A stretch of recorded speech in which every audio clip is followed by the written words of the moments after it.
कृष्णं शरणं मम श्रीकृष्णं शरणं मम श्रीकृष्णं शरणं मम श्रीकृष्णं शरणं मम श्रीकृष्णं शरणं मम। अस्माकं तु विशिष्ट एतानि वो द्विजोत्तम नायकमहं सैन्यसंज्ञार्थतां तान् ब्रीवीमि ते।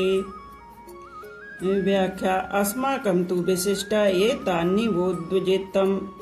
दुर्योधन द्रोणाचार्य से कहता है कि हे द्विज श्रेष्ठ, जैसे पांडवों की सेना में श्रेष्ठ महारथी है, ऐसे ही हमारी सेना में भी उनसे कम विशेषता वाले महारथी नहीं हैं।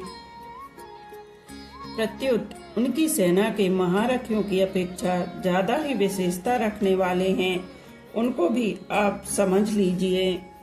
तीसरे श्लोक में पश्य और यहाँ निबोध क्रिया देने का तात्पर्य है कि पांडवों की सेना तो सामने खड़ी है, इसलिए उसको देखने के लिए दुर्योधन पश्य क्रिया का प्रयोग करता है, परंतु अपनी सेना सामने नहीं है, अर्थात अपनी सेना की तरफ द्रोणाचार्य की पीठ है, इसलिए उसको देखने की बात ना कहकर उस पर ध्यान देने के लिए दुर्योधन निवो ध्यान दीजिए क्रिया का प्रयोग करता है। नायका मम सैन्य से संज्ञात तान्य ब्रीवीमिते। मेरी सेना में भी जो विशिष्ट सेनापति हैं, सेना नायक हैं, महारथी हैं, मैं उनके नाम केवल आपको याद दिलाने के लिए, आपकी दृष्टि उधर खींचने के लिए ही कह रहा हूँ। संज्ञार्थम पद का तात्पर्य है कि हमारे बहुत से सेना नायक हैं, उनके नाम में कहाँ तक कहूँ, इसलिए मैं उनका केवल संकेत मात्र कहता हूँ, क्योंकि आप तो सबको जानते ही हैं। इस श्लोक में दुर्योधन का ऐसा भाव प्रतीत होता है कि हमारा पक्ष किसी भी तरह कमजोर नहीं है, परंतु राजनीति के अनुसार शत्रु पक्ष चाहे कितना ही कमजोर हो और अपना पक्ष चाहे कितना ही सबल हो, ऐसी अवस्था में भी शत्रु पक्ष को कमजोर नहीं समझना चाहिए और अपने में उपेक्षा, उदासीनता आदि की भावना किंचित मात्र भी नहीं आने देनी चाहिए। इसलिए सावधानी के लिए मैंने उनकी सेना की बात कही और अपनी सेना की बात कहता हूँ। दूसरा भाव यह है कि पांडवों की सेना को देखकर दुर्योधन पर बड़ा प्रभाव पड़ा और उसके मन में कुछ भय भी हुआ, कारण की संख्या में कम होते हुए भी पांडव सेना के पक्ष में बहुत से धर्मात्मा पुरुष थे और स्वयं भगवान थे। जिस पक्ष में धर्म और भगवान रहते हैं, उसका सब पर बड़ा प्रभाव पड़ता है। पापी से पापी, दुष्ट से दुष्ट व्यक्ति पर भी उसका प्रभाव पड़ता है। इतना ही नहीं, पशु पक्षी, वृक्ष, लता आदि पर भी उसका प्रभाव पड़ता है, कारण कि धर्म और भगवान नित्य हैं। कितनी ही ऊंची से ऊंची भौतिक शक्तियां क्यों न हो, हैं वे सभी अनित्य ही। इसलिए दुर्योधन पर पांडव सेना का बड़ा असर पड़ा, परंतु उसके भीतर भौतिक बल का विश्वास मुख्य होने से वह द्रोणाचार्य को विश्वास दिलाने के लिए कहता है कि हमारे पक्ष में जितनी विशेषता है उतनी पांडवों की सेना में नहीं है, अतः हम उन पर सहज ही विजय कर सकते हैं। भवान ने भीष्मश्च कर्णश्च कृपाश्च समितिज्ञः अश्वत्थामा विकर्णश्च सोमदत्तिस्थितेव च। भगवान भीष्म, आप और पितामह भीष्म दोनों ही बहुत विशेष पुरुष हैं। आप दोनों के समकक्ष संसार में तीसरा कोई भी नहीं है। अगर आप दोनों में से कोई एक भी अपनी पूरी शक्ति लगाकर युद्ध करें तो देवता, यक्ष, राक्षस, मनुष्य आदि में ऐसा कोई भी नहीं है जो कि आपके सामने टिक सके। आप दोनों के पराक्रम की बात जगत में प्रसिद्ध ही है। पितामह भीष्म तो आबाल ब्रह्मचारी हैं और इच्छा मृत्यु है, अर्थात उनकी इच्छा के बिना उन्हें कोई मार नहीं सकता। महाभारत युद्ध में द्रोणाचार्य धृष्टद्युम्न के द्वारा मारे गए और पितामह भीष्म ने अपनी इच्छा से ही सूर्य के उत्तरायण होने पर अपने प्राणों का त्याग कर दिया। कर्ण तो बहुत ही शूरवीर है। मुझे तो ऐसा विश्वास है कि वह अकेला ही पांडव सेना पर विजय प्राप्त कर सकता है। उसके सामने अर्जुन भी कुछ नहीं कर सकता। ऐसा वह कर्ण भी हमारे पक्ष में है। कर्ण महाभारत युद्ध में अर्जुन के द्वारा मारे गए। कृपश्च समितिज्जयः, कृपाचार्य की तो बात ही क्या है। वे तो चिरंजीवी हैं, हमारे परम हितैषी हैं और संपूर्ण पांडव सेना पर विजय प्राप्त कर सकते हैं। यद्यपि यहाँ द्रोणाचार्य और भीष्म के बाद ही दुर्योधन को कृपाचार्य का नाम लेना चाहिए था, परंतु दुर्योधन को कर्ण पर जितना विश्वास था उतना कृपाचार्य पर नहीं था। इसलिए कर्ण का नाम तो भीतर से बीच में ही निकल पड़ा। द्रोणाचार्य और भीष्म कहीं कृपाचार्य का अपमान न समझ लें, इसलिए दुर्योधन कृपाचार्य को संग्राम विजय विशेषण देकर उनको प्रसन्न करना चाहते हैं। अश्वत्थामा, ये भी चिरंजीवी हैं और आपके ही पुत्र हैं। ये बड़े ही सूरवीर हैं। इन्होंने आपसे ही अस्त्र शस्त्र की विद्या सीखी है, अतः अस्त्र शस्त्र की कला में ये बड़े चतुर हैं। विकर्णश्च सोमदत्तिस्थेव चः, आप यह न समझें कि केवल पांडव ही धर्मात्मा हैं। हमारे पक्ष में भी मेरा भाई विकर्ण बड़ा धर्मात्मा और शूरवीर है। ऐसे ही हमारे प्रपितामह शांतनु के भाई वाहिरी के पुत्र तथा सोमदत्त के पुत्र भूरिश्रवा भी बड़े धर्मात्मा हैं। इन्होंने बड़ी बड़ी दक्षिणा वाले अनेक यज्ञ किए हैं। ये बड़े शूरवीर और महारथी हैं। युद्ध में विकर्ण भीम के द्वारा और भूरिश्रवा सात्विकी के द्वारा मारे गए। यहाँ इन शूरवीरों के नाम लेने में दुर्योधन का यह भाव मालूम देता है कि हे आचार्य, हमारी सेना में आप भीष्म, कर्ण, कृपाचार्य आदि जैसे महान पराक्रमी शूरवीर ऐसे पांडवों की सेना में देखने में नहीं आते। हमारी सेना में कृपाचार्य और अश्वत्थामा ये दो चिरंजीवी हैं, जबकि पांडवों की सेना में ऐसा एक भी नहीं है।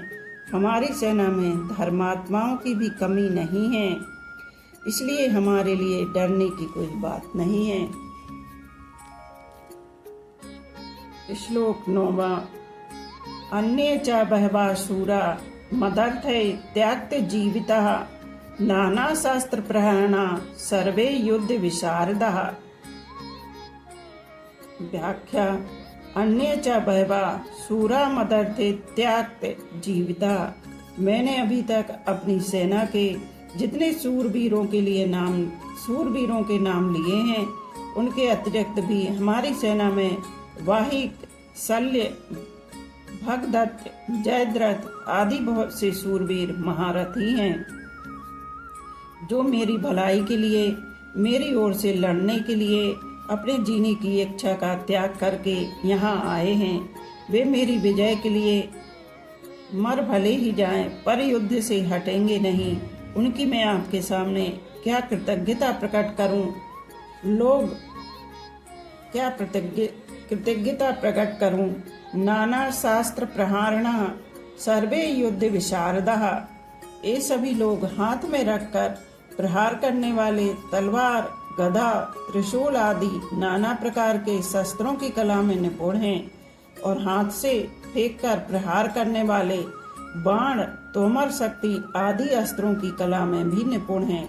युद्ध कैसे करना चाहिए, किस तरह से, किस पैंतरे से और किस युक्ति से युद्ध करना चाहिए, सेना को किस तरह खड़ी करनी चाहिए आदि युद्ध की कलाओं में भी ये बड़े निपुण हैं, कुशल हैं। संबंध। दुर्योधन की बातें सुनकर जब द्रोणाचार्य कुछ भी नहीं बोले, तब अपनी चालाकी न चल सकने से दुर्योधन के मन में क्या विचार आता है, इसको संजय आगे के श्लोक में कहते हैं। 10वां श्लोक। अपर्याप्तं तदस्माकं बलं भीष्माभिर्भीक्षितं पर्याप्तं त्वदमेतेषां बलं भीमाभिरक्षितम्। व्याख्या: अपर्याप्त तदस्माकं बलं भीष्मादि रक्षितम्। अधर्म में अन्याय के कारण दुर्योधन के मन में भय होने से वह अपनी सेना के विषय में सोचता है कि हमारी सेना बड़ी होने पर भी, अर्थात पांडवों की अपेक्षा 4 अक्षोणी अधिक होने पर भी पांडवों पर विजय प्राप्त करने में है तो असमर्थ ही है। कारण कि हमारी सेना में मतभेद है, उसमें इतनी एकता, संगठन, निर्भयता, निसंकोचता नहीं है जितनी कि पांडवों की सेना में है। हमारी सेना के मुख्य संरक्षक पितामह भीष्म उभय पक्षपाती हैं, अर्थात उनके भीतर कौरव और पांडव दोनों सेनाओं का पक्ष है। वे कृष्ण के बड़े भक्त हैं, उनके हृदय में युधिष्ठिर का बड़ा आदर है, अर्जुन पर भी उनका बड़ा स्नेह है। इसलिए वे हमारे पक्ष में रहते हुए भी भीतर से पांडवों का भला चाहते हैं। वे ही भीष्म हमारी सेना के मुख्य सेनापति हैं। ऐसी दशा में हमारी सेना पांडवों के मुकाबले में कैसे समर्थ हो सकती है? नहीं हो सकती। पर्याप्तम त्वदमेतासां बलम भीमाभिरक्षितम्। परंतु यह जो पांडवों की सेना है, यह हमारे पर विजय करने में समर्थ है। कारण कि इनकी सेना में मतभेद नहीं है, प्रत्युत सभी एकमत होकर संगठित हैं। इनकी सेना का संरक्षक बलवान भीमसेन है, जो कि बचपन से ही मेरे को हराता आया है। यह अकेला ही मेरे सहित 100 भाइयों को मारने की प्रतिज्ञा कर चुका है, अर्थात यह हमारा नाश करने पर तुला हुआ है। इसका शरीर वज्र के समान मजबूत है। इसको मैंने जहर पिलाया था तो भी यह मरा नहीं। ऐसा यह भीमसेन पांडवों की सेना का संरक्षक है, इसलिए यह सेना वास्तव में समर्थ है, पूर्ण है। यहाँ एक शंका हो सकती है कि दुर्योधन ने अपनी सेना के संरक्षक के लिए भीष्म जी का नाम लिया, जो कि सेनापति के पद पर नियुक्त हैं, परंतु पांडव सेना के संरक्षक के लिए भीमसेन का नाम लिया, जो कि सेनापति नहीं है।